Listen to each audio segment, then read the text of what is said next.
ಕಳೆದ 2 ದಿನಗಳಲ್ಲಿ ಬಂದಿರುವಂತಹ ಅಂದಾಜು 3000 ಪರೀಕ್ಷಾ ವರದಿಗಳಲ್ಲಿ ಹೆಚ್ಚು ಕೋವಿಡ್ ಸೋಂಕು ಪ್ರಕರಣಗಳು ಕಂಡು ಬರ್ತಾ ಇರೋದ್ರಿಂದ ಕುಂದಾಪುರ ಹಾಗೂ ಬೈಂದೂರು ವಿಧಾನಸಭಾ ಕ್ಷೇತ್ರಗಳ ವ್ಯಾಪ್ತಿಗೆ ಹೊಂದಿಕೊಂಡಂತೆ ಚಿಕಿತ್ಸೆ ನೀಡೋದಕ್ಕೆ ಒಟ್ಟು 400 ಬೆಡ್ಗಳ ಕೋವಿಡ್ ಚಿಕಿತ್ಸಾ ಆಸ್ಪತ್ರೆಯನ್ನ ತೆರೆಯೋದಕ್ಕೆ ಯೋಜನೆ ರೂಪಿಸಲಾಗಿದೆ ಅಂತ ಉಡುಪಿ ಜಿಲ್ಲಾಧಿಕಾರಿ ಜಿ ಜಗದೀಶ್ ಹೇಳಿದ್ದಾರೆ.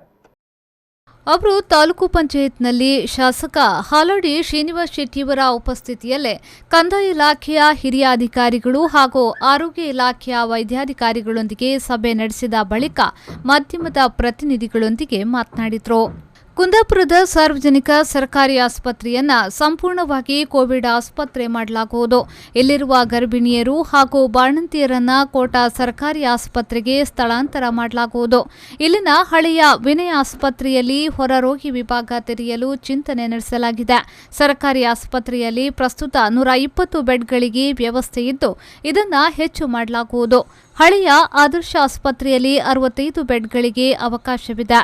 ಬೈಂದೂರು ವಿಧಾನಸಭಾ ಕ್ಷೇತ್ರ ವ್ಯಾಪ್ತಿಯಲ್ಲಿ 2500ಕ್ಕಿಂತ ಅಧಿಕ ಮಂದಿ ಹೊರ ರಾಜ್ಯದಿಂದ ಬಂದಿರುವುದರಿಂದ ಸೋಂಕಿತರ ಪ್ರಮಾಣ ಹೆಚ್ಚಾಗುವ ಸಾಧ್ಯತೆ ಇರುವುದರಿಂದ ಕೊಲ್ಲೂರು ಶ್ರೀ ಮೂಕಾಂಬಿಕಾ ದೇವಸ್ಥಾನದ ಲಲಿತಾಂಬಿಕಾ ವಸತಿ ನಿಲಯವನ್ನ ಕೋವಿಡ್ ಆಸ್ಪತ್ರೆಯನ್ನಾಗಿ ಮಾಡಲಾಗುವುದು.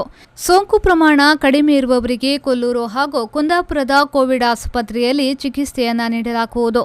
ಹೆಚ್ಚಿನ ಚಿಕಿತ್ಸೆ ಅಗತ್ಯ ಇರುವವರನ್ನ ಉಡುಪಿಯ ಟಿಎಂಎಫ್ಐ ಆಸ್ಪತ್ರೆಗೆ ಸ್ಥಳಾಂತರ ಮಾಡಿ ಚಿಕಿತ್ಸೆ ನೀಡಲಾಗುವುದು ಎಂದರು. ಕುಂದಾಪುರ ಮತ್ತು ಬೈಂದೂರು ಕಾನ್ಸ್ಟಿಟ್ಯೂನ್ಸಿಗೆ ಸಂಬಂಧಪಟ್ಟ ಹಾಗೆ ಸುಮಾರು 400 ಬೆಡ್ಗಳ ವ್ಯವಸ್ಥೆಯನ್ನು ಮಾಡಬೇಕು ಅಂತ ನಾವು ತೀರ್ಮಾನ ಮಾಡಿದ್ದೀವಿ. ಈಗಾಗಲೇ ನಮ್ಮಲ್ಲಿ 120 ಬೆಡ್ಡು GH ಕುಂದಾಪುರದಲ್ಲಿದೆ. ಇನ್ನು ಆದರ್ಶ ಹಾಸ್ಪಿಟ್ಲಲ್ಲಿ 65 ಬೆಡ್ ಇದೆ. ಅದಲ್ಲದೆ ಇನ್ನೂ ಸಹ 100 ಬೆಡ್ ವ್ಯವಸ್ಥೆಯನ್ನು ಕುಂದಾಪುರದಲ್ಲಿ ಮಾಡಬೇಕು ಅಂತ ನಾವು ಈಗಾಗಲೇ ತೀರ್ಮಾನ ತೆಗೆದುಕೊಂಡಿದ್ದೀವಿ. ಆ ತೀರ್ಮಾನದಂತೆ ಕುಂದಾಪುರ ಏನು ತಾಲೂಕು ಆಸ್ಪತ್ರೆ ಇದೆ ಅದನ್ನು ನಾವು ಕೋಟಾ ತಾಲೂಕು ಆಸ್ಪತ್ರೆಗೆ ಶಿಫ್ಟ್ ಮಾಡ್ತೀವಿ. ಅದಾದ ನಂತರ ಇಲ್ಲಿ ಕುಂದಾಪುರದಲ್ಲಿ ಒಂದು OPD ಅನ್ನು ಇಡಬೇಕು ಅಂತ ತೀರ್ಮಾನ ಮಾಡಿದ್ದೀವಿ.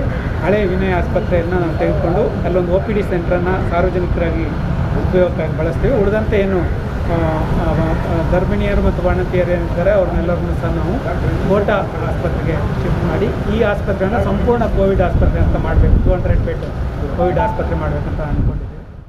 ಹೊರ ರಾಜ್ಯದಿಂದ ಬಂದಿರುವ 8400 ಮಂದಿಯನ್ನ ನಿಯಮಾವಳಿಯಂತೆ ಕ್ವಾರಂಟೈನ್ ಮಾಡಿ ಮನೆಗೆ ಕಳುಹಿಸಿದ್ದೇವೆ. 7 ದಿನಗಳ ಕ್ವಾರಂಟೈನ್ ಮುಗಿಸಿದವರು 7 ದಿನಗಳ ಹೋಮ್ ಕ್ವಾರಂಟೈನ್ ಮಾಡುವುದು ಕಡ್ಡಾಯವಾಗಿದೆ. ಗಂಟಲು ದ್ರವದ ಪರೀಕ್ಷೆ ನಡೆದು ಸೋಂಕು ಇಲ್ಲ ಎನ್ನುವುದು ದೃಢವಾಗುವವರೆಗೂ ಯಾರೂ ಮನೆ ಬಿಟ್ಟು ಹೊರಕ್ಕೆ ಬರಬಾರದು.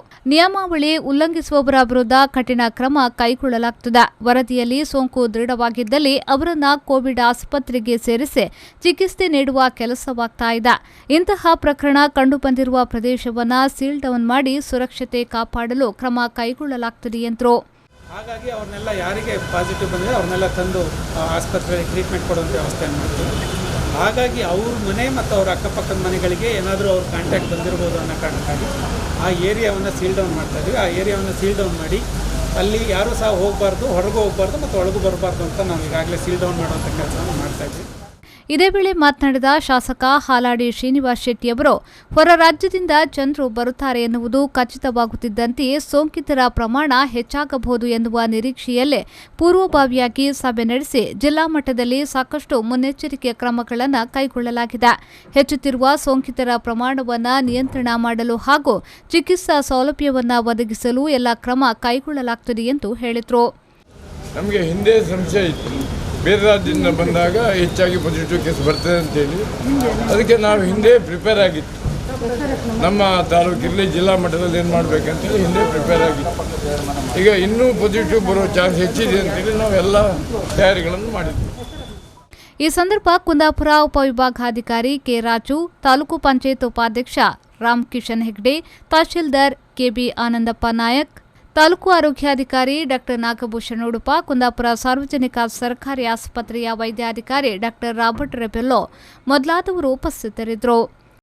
Srikanth ಎಮ್ಮಾಡಿ, V4 News 24/7 Kundapura.